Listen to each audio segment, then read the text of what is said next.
There are those that come into this world, find what feels comfortable to them, and live within a set of patterns to keep life easy breezy. I can't judge whether they are living good, great, or exceptional lives. It isn't for me to say. But they carry on like a garden of flowers, blooming and staying pretty for the outside world to see, and then wilting back into the background when their season of life is over. Then there are those that come into this world like a comet, blasting the planet and leaving a massive mark. They beat to the rhythm of their own drum, break molds, abandon rules, and make waves at every turn of their lives. That is our dad, Dennis Eugene French, my daddy. Also known as dear old dad since the time we were babes. Befittingly, Dennis the Menace, and now many of you lovingly know him as Pops. A man who embodied rebellion since he was a child, living boldly, pushing the envelope to extreme, and then flat out kicking it right off the edge. My dad was the big fish story. Dad was the guy who built his own race cars and sailed his breaking sailboat to Haiti. He was the guy who taught Jaren and I to fight before we could ever even tie our own shoes. I'd say he did a pretty decent job at that. Well, at least for one of us, but I won't name names. He was the man that left a 4-foot corn snake in a pillowcase in the bathtub for Jenny to discover while showering as a young girl. My dad was a rebel, hunting poisonous snakes to seek revenge on his enemies, placing them in their unlocked cars. He wrestled alligators for 50 cents a picture down in Florida. He flew through the hot, muggy streets of the South on his motorcycle with wild abandon as he ran with some of the dearest friends a man could have, 2 of whom became our family as we grew up, Paul Williams and Bruce Connors. I remember he would tell the story of his motorcycle crash that smashed his hand with such twisted pride while he held up his scars, just one more battle wound to add to the endless collection of his heightened life. My dad was a Marine. As a Marine, my dad became a part of something much bigger than himself, honor. This is a pride he carried with him all his life. He finished the top 3 at Camp Lejeune and was specifically chosen to go to Bethesda Navy Base and assigned to work on the President's and Commandant's planes as a jet mechanic. I think that's pretty badass. He represented the Marine Corps in the rodeo until a bull stepped on his foot and turned his big toe upside down. Dad did become an iron worker for a couple years, a beam walker in fact. He welded steel on the 200-foot high beams over the water while they built bridges over Lake Superior. Of course he did, right? Dad's love for the road is something I have instilled in me too. I believe that is because we were always crammed in the car with him, traveling back and forth to family in Florida. We never stayed in hotels and the car was so packed full that we had to sit cross-legged on top of stuff. I liked it though. It felt cozy. And I was always in charge of massaging Dad's neck while he drove so he could be more comfortable. I was also in charge of holding this cut-up bottle, this Gatorade bottle, from our tiny sunroof to keep Dad cool while we drove south with no air conditioning. It gave me pride to be his co-captain in these ways, as I always stayed awake with him, unlike the other kids. When Hurricane Andrew hit, we were in a little truck with a covered cab that Jaren and Erica were sleeping in, down in Key West. Dad decided to drive us back up to Central Florida in the middle of the storm. We drove around fallen trees and significant debris, through fiercely angry winds and downpour that prohibited visibility. I stayed up in the passenger seat, unable to sleep like my siblings could, wide-eyed and terrified. But I was also able to be mesmerized because I just knew Dad would get us out safely. When we reached the eye of the storm, Dad and I looked at each other and shared a silent moment together, mesmerized in the eerie calm before we re-entered the fury of one of the largest hurricanes to hit the U.S. As I mentioned the cram-packed cars we traveled in, he was certainly a collector, that guy. Okay, he hoarded, sure. But that just gives us all the stories to laugh about growing up in our sardine-packed houses. The absurdity of keeping butter wrappers to make collages wasn't really the whole picture. It was a glimpse into Dad's intricate mind of fantastical reality. See, he had dreamt of building an entire flea market to sell all of his collectibles. Old cereal boxes in cast iron, milk cartons through time as the marketing changed alongside each era, the dead lizards he had pinned up on our kitchen walls, tools, junk cars, bottles, and multiples of newspapers. You name it, he placed value on it. He walked through life scouring the streets for found art, rusted nuts and bolts and dirty metal findings he was gathering to make a giant welded work of art one day. It was going to be a moose. His mind, like a machine, received input as and torqued it into creativity. Even in his later years, that creativity gently seeped out in his underlying humor and quick-witted retorts. He always spun things in his own way. We used to wood burn and paint plaques together. I still have one of them on my wall placed deliberately across my bedroom door so I can see it every morning. When we were young, Dad went to college in Duluth to try his hand at jewelry making, another creative commonality we share. It wasn't to pursue a degree, but just to gain some skills and to chase joy. He is also the reason I started drawing in color. He always used to send me boxes full of collected newspaper clippings, brochures with pretty animals on them, walnut seeds that looked like ape faces, little plastic beads or minute figurines, wild rice, sometimes the found art, and sometimes a focal gift. Back in 2004, he sent me 2 boxes of color pastel chalks. I only ever drew in black and white despite loving color. It was just the way my mind translated the images to paper, so I was intimidated by the new medium and set them aside. Then I lost the use of my left hand for months due to the poisonous spider bites, and I was told I'd never draw again. One day, something spoke to me to loosely grip a Q-tip between my thumb and my pointer finger and paint the chalks to transfer color, since I couldn't tightly hold a pencil anymore. I Q-tip painted my first piece of artwork since the spiders destroyed me, and I fell in love with art all over again.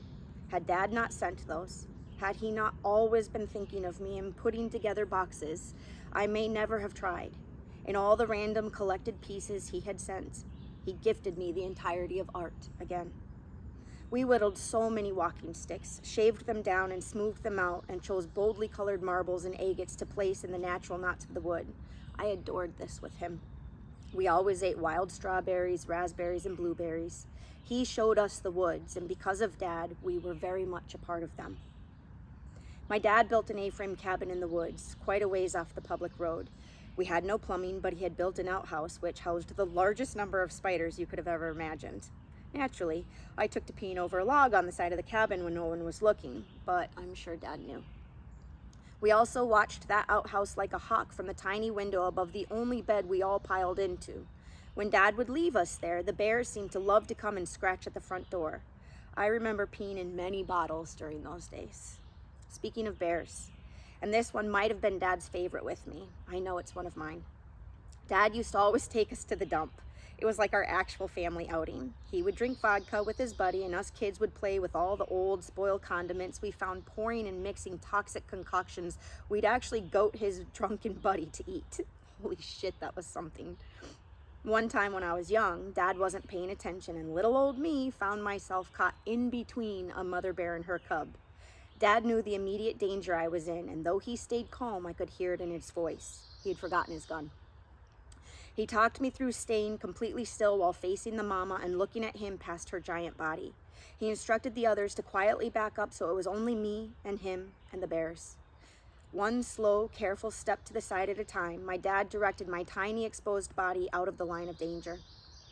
He'd picked something up to use as a weapon, I remember, in case he had to charge the bear if she charged me. The tension, even to me as a child, was so palpable. Dad used his voice behind the bear to sound distract her from coming closer to me and eventually talked me far enough away from being mauled to certain death. I just knew he would have thrown himself into the vicious claws and teeth of that mama bear if she'd gotten too close. I knew he would protect me. Hearing Dad retell that story as an adult gave me a different perspective. It was a true gift. He told that story with such glorious pride for how brave I was standing in between a danger we were taught about as early as we walked the woods. He spoke with such delight as he relived me standing courageously still and listening to his every word with precision. I had looked at Dad as the hero in that story as a child, but he retold it as though I was.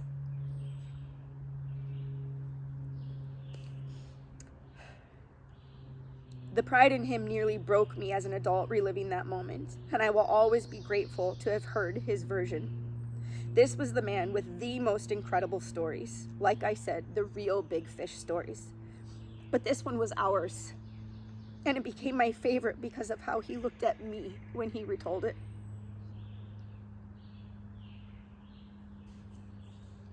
I find myself in such a place of raw humility because I am not one to seek validation or affirmation from anyone. But doubt and guilt always creep into the body as one moves their way through the many sticky stages of grief. I know to my core I honored my father with selfless love and compassion, with integrity and honesty. I know that. But knowing that I am the child who lived furthest away and often couldn't visit due to my lessening health, it creeps up on me that maybe Dad doubted I loved him. Not because we didn't communicate, but because I wasn't always in his presence. There have been a handful of you beautiful people who have so graciously shared other stories that house similar perspectives of the one I just retold, Dad's version of the Bears. The gift of you sharing with me that Dad did talk about me and was proud of me, it's something I didn't even know I needed until hearing those words. It's a gift I realize I actually desperately needed to remind me that Dad loved me in the same way I loved him. Through time and distance, that our souls knew each other very well and were in love the way they were supposed to be, healing, expanding, and memorialized before our final separation. It's amazing what we gather in the aftermath of someone's life. Thinking back on an entire monumentous life lived, such as my dad's, is truly overwhelming. Perspectives shift, details are highlighted, and lessons abound. When I was young, my dad, in all of his stories of grandeur, was my ultimate hero. No one compared to him. Not in real life, not in the movies. He told outlandish but ever so captivating stories of all the lives he saved and those he took. He boasted speed and bravery, car chases and races, police stakeouts, drug runs. He embodied courage and strength. His mind enchanted with ingenuity, creativity, and skills. He delivered such sharp wit and cleverness, all while residing in a fantastical world of that of a dreamer. He always talked about building a sailboat and sailing around the world one day. He wanted to build the underground circular house, something he spoke of in such detail that I had already seen the whole thing come to life in my own mind. He could have done it too. He taught us to fish and hunt and live in the woods for days with minimal supplies. We were given packs with waterproof matches, pocket knives, hooks, string, a pot, bowl, and a wool blanket to survive. And by day 3, if we failed to catch anything, we would get packets of instant oatmeal or mac and cheese. As we got older, as growth sometimes causes, I eventually saw him as the man behind the superhero cape. He, like everyone else, had his demons, and he carried sadness and pain. To live through depression as he did, bravely carrying on and eventually atoning for some of his past transgressions, I stand deeply proud of his strength, his resiliency, and his grit. He kept going. He never lost his fight, and he turned himself around, propelled by love and purpose for his family, for his kids and his grandbabies. He became a better man. No one in this life is perfect, not even those pretty, consistent flowers living a simple life until their season is over that I mentioned in the beginning. But in the end, everything about my dad has made sense. Through our undeniable love for one another and the similarities we shared, my dad gifted me with the largest lessons I have ever gained. I found genuine and utter forgiveness for the things I couldn't understand when I was young. I experienced only pure, unconditional, unwavering love for this complex man that made me feel a gamut of emotions, all leading to the admiration, gratitude, impressiveness, and above all, the deepest and most profound love and sense of protection I've known. I am so humbled by everything he has given me. I am so deeply proud to be his daughter, carrying on many of his special traits and strength. I'm grateful, so grateful to witness the overpowering nature of his entire elaborate life with every valley and every peak and every detailed, amazing story in between from the perspective I have now.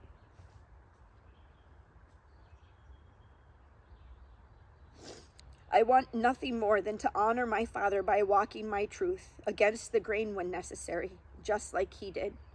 I want to honor him by always leading with integrity, being bold and brave and facing my fears, just like he did. I want to continue creating and residing in the world of fantasy, just like he did. I want to make him proud of me every day, just like he made me. I want to share and retell his stories, just like he did. My dad, yeah, he really was the greatest storyteller and filled all of our lives with colorful imagination and bewilderment. He took us on endless wild journeys as he relived his glory days and shined brighter than anyone ever could while he narrated his tales. As I've sat to write this tribute for weeks, it's so difficult to narrow the flood of thoughts and images that have bombarded me since his passing. I want to tell the world absolutely everything about him, but I know his story will carry on. I know his stories will be retold. Dad gifted us with the most colossal life a man could live, built on one story after another, and it is here where his life will carry on. To my dear old dad, the ultimate big fish story. I love you with a broken, bleeding heart now and forever. I will continue to talk to you and pray to you as my angel every day until we meet again.